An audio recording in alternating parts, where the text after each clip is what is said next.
hindi siya makita guys. Kita pa rin pala siya, kaya lang maliit na siya kita.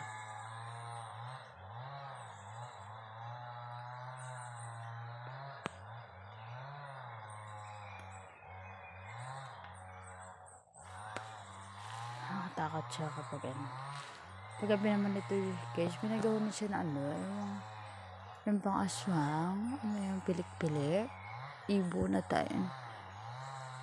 Tapos sige na silang kaikot-ikot sa bahay. Ayan, dyan sila nag-ano. Ayan. Dapat hindi nakitain ng ibang kahoy kaya may daming usok. Hindi ko alam bakit. Ano yung meron?